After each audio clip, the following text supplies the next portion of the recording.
I'm really excited to share with you something very, very special.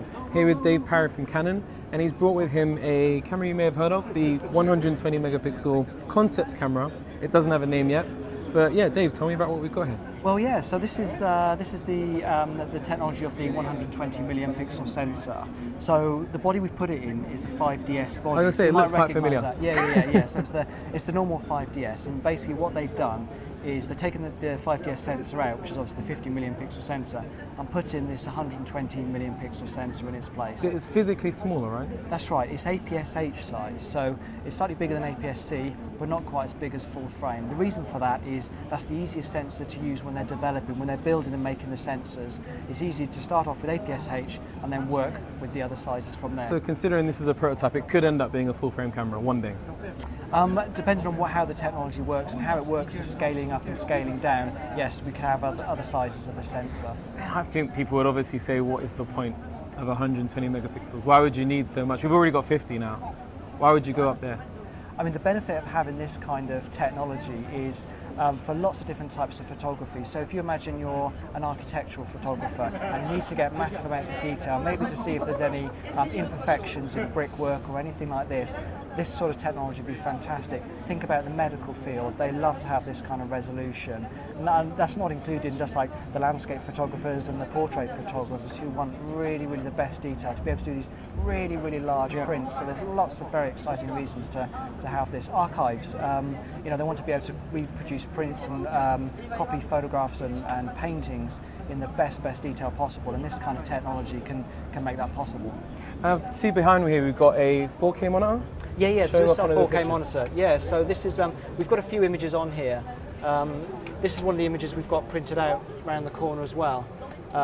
So this is a lovely image we have here. Now, if I can enlarge this up 200%, which I can do here, you can see the That's level outrageous. of detail which is possible with this. Incredible. Now the files, they are about 250 meg. Per these file? are per file. Outrageous. This will only shoot in RAW at the moment. It's fixed at 100 ISO. Obviously this is a development product, so as time goes on you'll be able to use different ISOs, but at the moment it's fixed at ISO 100. But just the level of detail is absolutely mind-blowing. That in the eye. Yeah, so looking at this image, what really intrigues me about this is you can see where the eyelash actually goes into the eye, and you can just see that amount of detail. It's just incredible. That's better than human eyes can see. It's getting to that way, isn't it? Another image I've got here that is really nice is a tree in Japan, which they photographed, and you've got the full-size image here. But if I once again zoom in 200%, so I'm going to zoom in on this little area here, Yeah, and look you at can that. see all this detail. Now I'm seeing some banding. Obviously, that's due to it's still in development, so that's not anything like how it's going to come out. Yes. There's still limitations to this sensor. One of them being the file sizes, in that we've got it inside a 5DS body at the moment. So all the technology behind it is 5DS, but with this new sensor. So the camera's designed for 50 million pixels. So when you take an image on here, it takes about 20 seconds Wow. to get the image from the sensor onto the card or through onto the computer. So this is where the rest of the technology needs to catch up and be able to give you a workable solution at the end of it. So for this camera to become a real working product, what do we need to overcome then? Well, one being the processing power, two being able to compensate for the low light capability, because obviously we're talking about very, very small pixels here. So we need to be able to compensate for that, and also lens technology.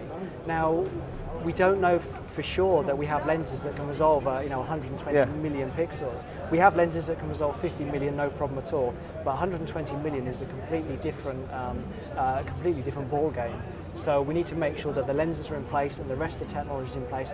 Not to mention things like memory cards and computing power. Of course, yeah. I mean, we've got very powerful computers here, but still it takes time to build the images. It takes about 15 seconds for the image to render and to get the full resolution. So what you're saying is, I'm going to need to start saving my money from now, maybe for the next 5 to 10 years, before I can have all the kit that can handle this camera.